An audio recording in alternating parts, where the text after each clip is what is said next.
Daystar Television Network, long hailed as a leading Christian broadcasting platform, has been entangled in a heated controversy. A network that has portrayed itself as an example of morality and faith is now under scrutiny due to claims of insincerity, power struggles, and dubious financial practices. At its core, this drama is a riveting story about a broken family, a leadership team that is trying to find its footing, and the lingering effects of the company's late founder, Marcus Lamb. This special edition of Julie Roy's The Roy's Report features an interview with Lisa Anderson, who was an executive assistant to the company's founders, Marcus and Joni Lamb. Anderson and Roy had a conversation about the history of the company. Anderson presents evidence that sheds light on the inner workings of a network that ostensibly promoted Christian principles, but was actually involved in fraud, intimidation, and self-serving ambition. Starting with the widely publicized affair of Marcus Lamb and concluding with Joni Lamb's incredible rise from shame to pride, Anderson provides first-hand accounts of the network's descent into chaos. Having said that, the show must go on.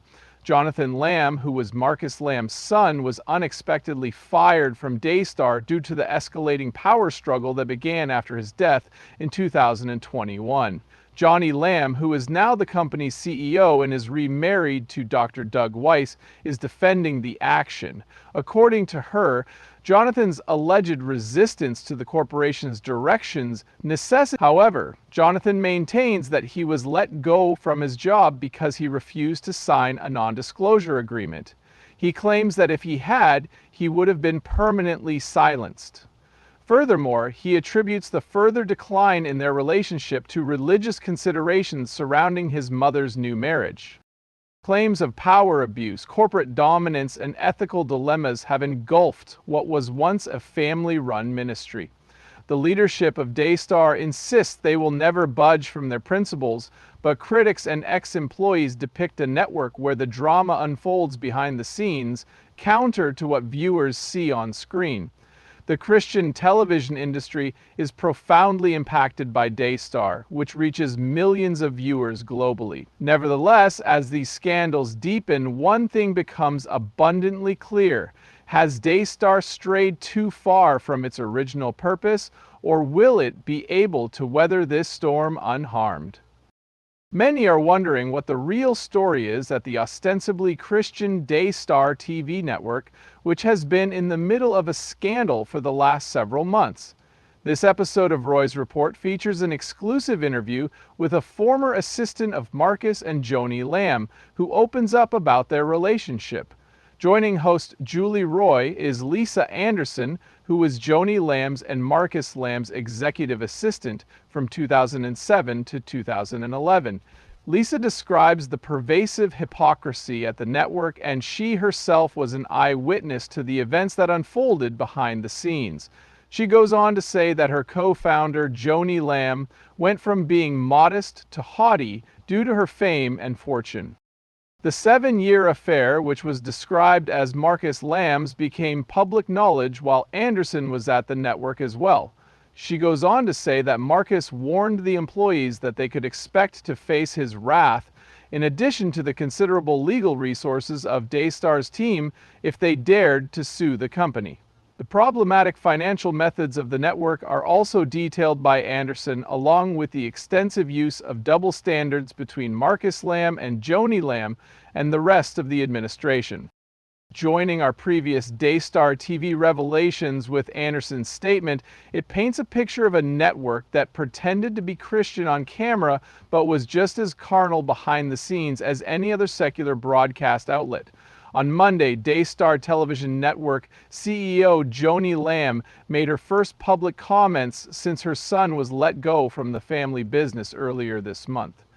She explained that her son's refusal to implement a thorough performance improvement plan, as well as the results of a 15-month evaluation of his performance, led to the decision to fire him.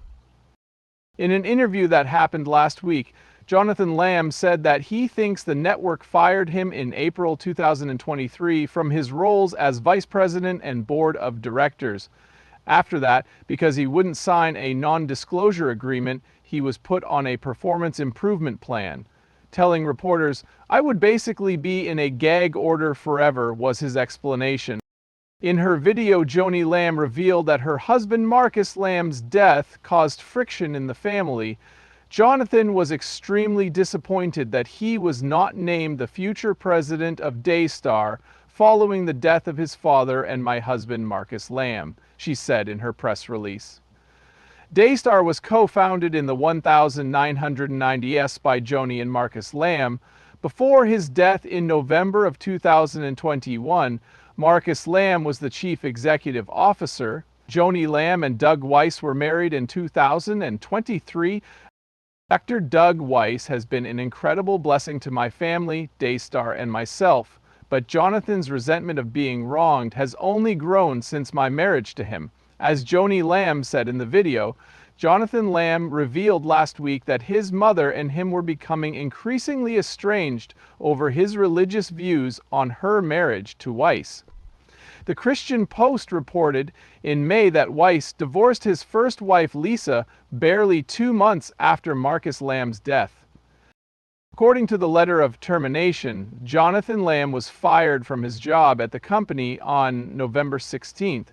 The performance improvement plan that was put him on before his termination was supplied by both Lamb and Daystar. The performance improvement plan contained a total of 6 points. The third suggestion, pertaining to social media, refrain from posting comments in a conversation, text, or email, or on your social media regarding any of the following without first obtaining the written approval of its content from the CEO or a trustee.